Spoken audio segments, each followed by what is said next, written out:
Hello viewers, இன்னைக்கான topic என்ன அப்படின்னா நம்மை சுற்றி நிகழும் மாற்றங்கள். நம்மளை சுற்றி என்னென்ன மாற்றங்கள்லாம் நம்மளோட லைஃப்ல நம்மளுக்கு தெரிந்து இல்லைன்னா தெரியாம என்னென்ன மாற்றங்கள்லாம் நிகழுது அப்படிங்கறத நம்ம இந்த லெசன்ல பார்க்க போறோம். இப்போ அதை பொறுத்த வரைக்கும் மாற்றங்களோட வகைகள் என்ன அப்படின்னா மெதுவான மாற்றம், வேகமான மாற்றம்னு ஒரு டைப்பும், மீள் மாற்றம், மீளா மாற்றம்ங்கிறது ஒரு டைப்பும், இயற்பியல் மாற்றம், வேதியியல் மாற்றம்ங்கிறது ஒரு டைப்பும், விரும்பத்தக்க மாற்றம், விரும்பத்தகாத மாற்றம் அப்படிங்கிறது ஒரு டைப்பும், இயற்கையான மாற்றம், மனிதர்களால் ஏற்படக்கூடிய மாற்றம் அப்படின்னு சொல்லிட்டு மாற்றங்களே என்ன பண்றாங்க அப்படின்னா பல வகையான மாற்றங்களை நம்மள்ட்ட கொண்டு வராங்க. இப்போ மாற்றங்கள்ல மெதுவான மாற்றம், வேகமான மாற்றம் அப்படின்னா நம்மளோட வாழ்க்கையிலே ஸ்லோவா ரியாக்ஷன்ஸ் கொண்டு வரது எல்லாமே மெதுவான மாற்றங்களையும், ஸ்பீடா அடுத்தடுத்து நடக்கிறதே என்னன்னு தெரியல, நம்ம லைஃப் டைம் போறதும் தெரியல, அடுத்தடுத்து நம்மளோட மாற்றங்கள் வேகமா போய்கிட்டே இருக்கிறது என்ன அப்படின்னா வேகமான மாற்றங்களை சொல்றாங்க. மெதுவான மாற்றம் அப்படின்னா என்ன, அந்த இதுல நல்ல ஒரு எக்ஸாம்பிள் சொல்றாங்க.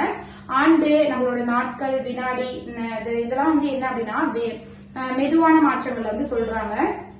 அந்த இதுல நல்ல ஒரு எக்ஸாம்பிள் என்ன பண்றாங்க அப்படின்னா நகம் வளர்றதா இருக்கட்டும், நம்மளோட முடி வளர்றதா இருக்கட்டும், பயிர் வளர்றதா இருக்கட்டும், இது எல்லாமே என்ன ரியாக்ஷன்ஸ்ல வருது அப்படின்னா மெதுவான மாற்றங்கள்ல வருது.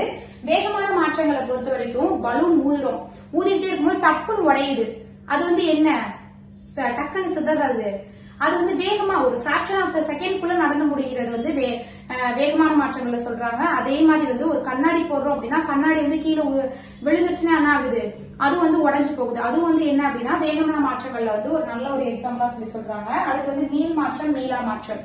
மீள் மாற்றம் அப்படின்னா என்ன அப்படின்னா ஒரு நிலைமையில இருக்கு அப்படின்னா அதே நிலைமையில எவ்வளவு இது அடிச்சாலும் அதே நிலைமையில கொண்டு வர்றதுதான் மீள் மாற்றம்.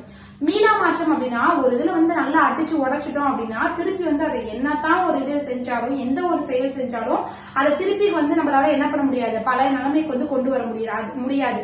அதுதான் என்ன அப்படின்னா மீளா மாற்றம். அதுக்கு நல்ல ஒரு எக்ஸாம்பிள் என்ன சொல்றாங்க அப்படின்னா மீள் மாற்றம் அப்படின்னா தொட்டா சினிங்கி இலைய, இப்ப தொட்டா சினிங்கி இலை நல்லா பிரிஸ்கா விரிஞ்சிருக்கும், அதை தொட்டோம்னா டக்குன்னு சுருங்கிக்கும், திருப்பி அதோட பழைய நிலைமைக்கு ஒரு 5 மினிட்ஸ்க்குள்ள என்ன பண்ணும், அதோட இலை திருப்பி அதோட பழைய நிலைமைக்கே வந்துடும். அதே மாதிரி மீளா மாற்றம் அப்படின்னா இப்ப மாவு புளிச்சு போறதா இருக்கட்டும், அந்த இது என்ன திருப்பி புளிக்காத மாவு கொண்டு வர முடியாது. அதே பால் தயிராகிறது திருப்பி என்ன ஆகும், திருப்பி பால் தயிராயிடுச்சு, திருப்பி எனக்கு தயிர்ல பால் தான் வேணும், முடியாது. அது என்ன மீளா மாற்றம்.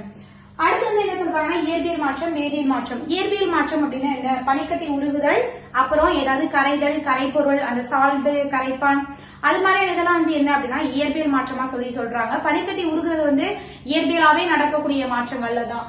வேதியியல் மாற்றம் அப்படின்னா மரம் எரிஞ்சு போகுது, ஏதாவது நம்ம இங்கேருந்து ஏதாவது கெமிக்கல்ஸ் யூஸ் பண்றதா இருக்கட்டும், ஏதாவது எவாபரேட் பண்ணி விடுறதா இருக்கட்டும், எல்லாத்தினால என்ன ஆகுது அப்படின்னா இந்த ஹீட் டெம்பரேச்சர் வேற நிறைய விதமான இதனால இன்ஃபெக்ட்னால என்ன பண்ணும் அப்படின்னா மரம் எரிஞ்சு போகும், அந்த காடு இதாகும்.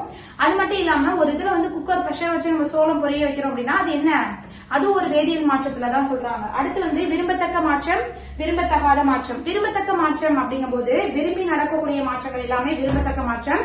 நம்மளோட பர்மிஷன் இல்லாமே சில விஷயங்கள் நடக்குது அப்படின்னா அது விரும்பத்தக்காத மாற்றங்கள்ல தான் சொல்றாங்க. விரும்பத்தக்க மாற்றங்கள்ல என்ன எக்ஸாம்பிளா சொல்றாங்க அப்படின்னா காய் கனியாதல், பருவநிலை மாற்றம், தாவரங்கள் வளர்தல், உணவு சமைத்தல், இது எல்லாமே நம்ம விரும்பி செய்யக்கூடிய ஒன்று. அதுவே தாவரத்திலேயா இருக்கட்டும் சரி, விலங்குகளா இருக்கட்டும் சரி, எல்லாமே அதோட செயலை விரும்பி செய்யக்கூடியது. விரும்பத்தகாத மாற்றம் அப்படின்னா காடு அழிஞ்சு போறது யாருமே விரும்ப மாட்டோம். ஏன்னா அது ஒரு பறவைகள் இருக்கட்டும், அனிமல்களா இருக்கட்டும், விலங்குகளா இருக்கட்டும், எல்லாமே வாழ்றதுக்கான ஒரு இயற்கையான சூழலை கொண்டு வரதுதான் காடு. அது அழிஞ்சு போறதுக்கு யாருமே விரும்ப மாட்டோம். அது விரும்பத்தகாத சூழ்நிலையில நடக்கக்கூடிய மாற்றம் தான். இரும்பு துருப்பிடித்தல். அதே மாதிரி நம்ம ஏதாவது வீட்டுல ஏதாவது ஃப்ளோர் போடுறோம், ஏதாவது இரும்பால் ஆன பொருள் செய்யறோம் அப்படின்னா பார்க்கும்போது அது பல இருக்கும்போது பார்க்கும்போது அவ்வளவு அழகா இருக்கும். அது துருப்பிடிச்சு போச்சுன்னா அது நம்மளால இது பண்ண முடியுமா, அது விரும்பி அது துருப்பிடிக்குது கிடையவே கிடையாது. அது என்ன மாற்றம் அப்படின்னா விரும்பத்தகாத மாற்றங்கள்ல தான் அது நிகழுது.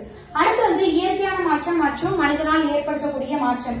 இயற்கையான மாற்றம் அப்படின்னா என்ன அப்படின்னா மழை பொழிவு, புவி சுழற்சி, இது என்ன அப்படின்னா இயற்கையான மாற்றம். இந்த நிலா வர்றது, அமாவாசை, பௌர்ணமி, இது மாதிரி எல்லாம் வர்ற மாற்றங்கள்லாம் என்ன அப்படின்னா அது இயற்கையாவே வரக்கூடிய மாற்றங்கள். மனிதனால ஏற்படக்கூடிய மாற்றங்கள்லாம் நம்ம தான் சமைக்கணும், நம்ம தான் சாப்பிடணும், நம்ம தான் வந்து என்ன பண்ணணும், சமைக்கிறதுக்கான பொருளை வந்து பயிரிடணும். இப்போ வந்து காடுகளே அழிஞ்சு போனாலும் நம்மளுக்கு தேவையான உணவுப் பொருட்களை வந்து காடுகளை போய் நம்ம கலெக்ட் பண்றோம் அப்படின்னா நம்மளாலதான் வந்து என்ன ஆகுது, காடு அழிஞ்சு போகுது. இதே மாதிரியான மாற்றங்கள் வந்து நிறைய விதமான வாழ்க்கையில வந்து நிறைய விதமான மாற்றங்களை வந்து கொண்டு வந்திருக்கலாம். இந்த இது வந்து நம்மளை சுற்றி வந்து நிகழக்கூடிய மாற்றங்கள் வந்து இந்த டைப்னால மட்டும்தான் வந்து நம்மளை சுற்றி எல்லா விதமான மாற்றங்களும் வந்து விரும்பத்தக்கதா இருக்கட்டும், விரும்பத்தகாததா இருக்கட்டும், இயற்கையா இருக்கட்டும், செயற்கையா இருக்கட்டும், இயற்பியலா இருக்கட்டும், வேதியியலா இருக்கட்டும், மீள்தன்மையா இருக்கட்டும், மீளா தன்மையா இருக்கட்டும், இல்ல மனிதனால இருக்கக்கூடியதா இருக்கட்டும், இல்ல இயற்கையாவே நடக்கக்கூடியதா இருக்கட்டும், எல்லாமே வந்து நம்ம ஹியூமன்ஸ் லைஃப்லயா இருக்கட்டும், இல்ல பிளான்டோட இதுலயா இருக்கட்டும், எல்லா விதமான மாற்றங்களுமே வந்து இந்த இதை மட்டும்தான் அடங்கி இருக்கு. நான் வந்து நெக்ஸ்ட் வீடியோல வந்து ஒரு இன்ட்ரெஸ்டிங்கான டாபிக்கோட உங்களை வந்து நான் பாக்குறேன். தேங்க்யூ.